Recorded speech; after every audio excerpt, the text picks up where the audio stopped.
Hi, kindergarten friends. It's time for today's interactive read aloud. Today I'm going to be reading you a story from the computer, but I'm also going to be reading it from the paper version I have here. I may need to stop and pause the video a minute so that I can catch up with the story's pictures. Today's book is called Caps for Sale, a tale of a peddler, some monkeys, and their monkey business. Boys and girls, the word peddler isn't a word that we use a lot today in our vocabulary. The word peddler means a person who sells things going from place to place.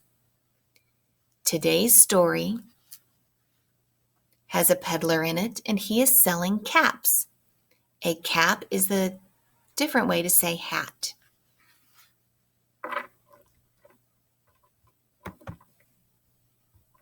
Caps for Sale, told and illustrated by Esper Slabakina.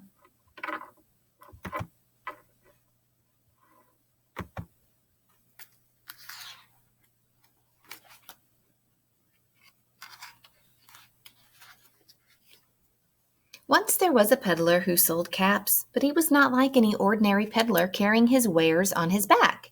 He carried them on top of his head. First he had his own checked cap, then a bunch of gray caps, then a bunch of brown caps, then a bunch of blue caps, and on the very top a bunch of red caps. He walked up and down the streets holding himself very straight as not to disrupt his caps.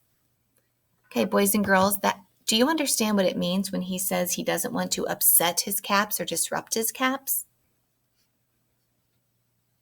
Yeah, he walks carefully so he doesn't knock them off his head. As he went along, he called, "Caps, caps for sale, 50 cents a cap." One morning, he couldn't sell any caps. He walked up the street and he walked down the street calling, "Caps, caps for sale, 50 cents a cap." But nobody wanted any caps that morning. Nobody wanted even a red cap. He began to feel very hungry, but he had no money for lunch. I think I'll go for a walk in the country," said he. And he walked out of town, slowly, as not to upset his caps. He walked for a long time until he came to a great big tree. "That's a nice place for a rest," thought he. And he sat down very slowly under the tree and leaned back little by little against the tree trunk as not to disturb his caps on his head. Then he put his hand to feel if they were straight. First on his own checked cap, then on the gray caps, then on the brown caps, then on the blue caps, then on the red caps on the very top. They were all there, so he went to sleep, and he slept for a long time.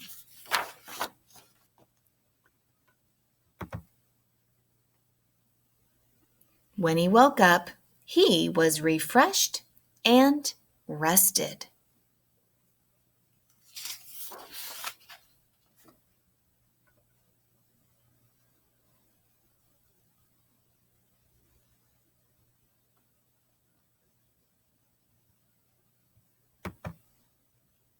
But before standing up, he felt his hand to make sure his caps were in the right place, and he felt his own checked cap.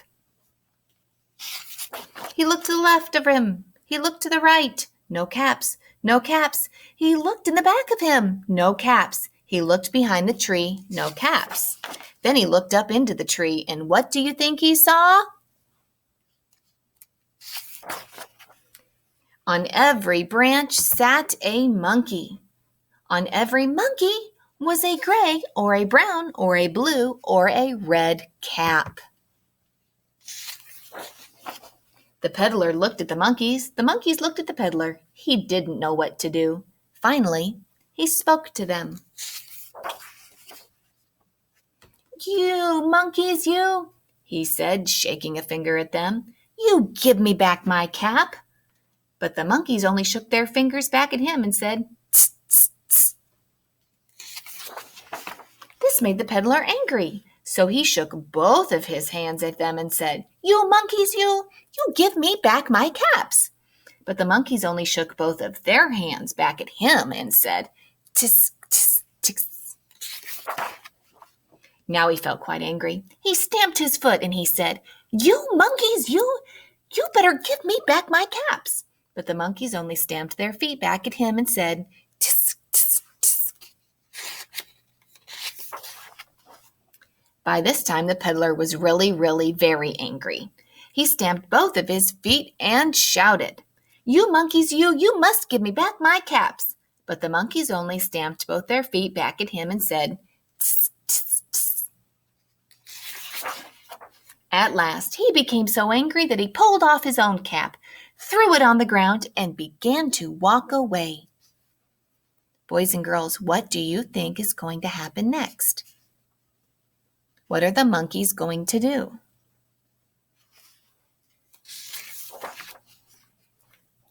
But then, each monkey pulled off his cap. And all the gray caps and all the brown caps and all the blue caps and all the red caps came flying down out of the tree.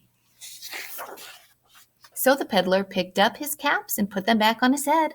First his own checked cap, then the gray caps, then the brown caps, then the blue caps, and then the red caps on the very top.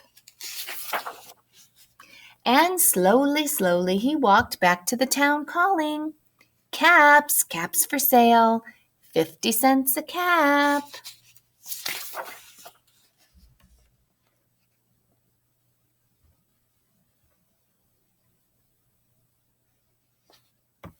And that is the end of our story. So boys and girls, at the beginning of the book, the peddler has a problem. What is his problem at the beginning of Caps for Sale? Yeah, he can't sell any caps. Nobody wants to buy them. And that's a problem for him because he won't have any money. What problem does he have when he wakes up from his nap? He has another problem. What is that one? His caps are all gone. Those monkeys sure aren't very nice. What do they do when the peddler asks for his caps back? Yeah, they just copy everything he does and they say, "Tss, tss, tss." Have you ever heard the phrase, monkey see, monkey do?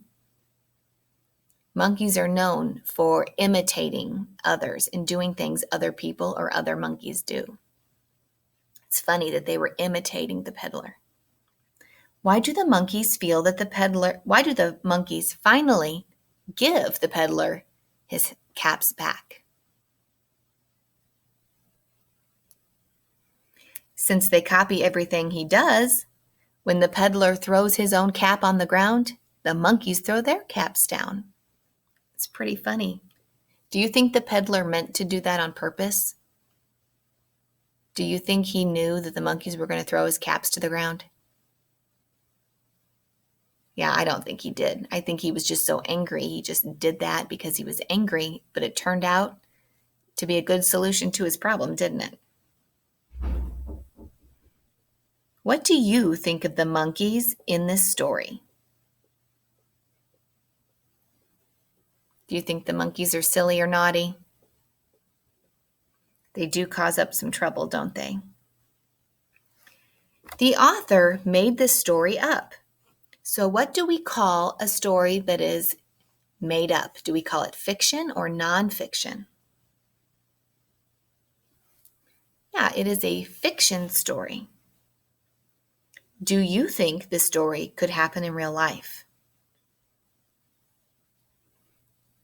No, probably not. And why not? Do you think a man could really balance that many caps on his head and walk around and sell them? Probably not. Have you ever seen monkeys in trees just hanging around? No, we don't have monkeys just in trees around here, do we?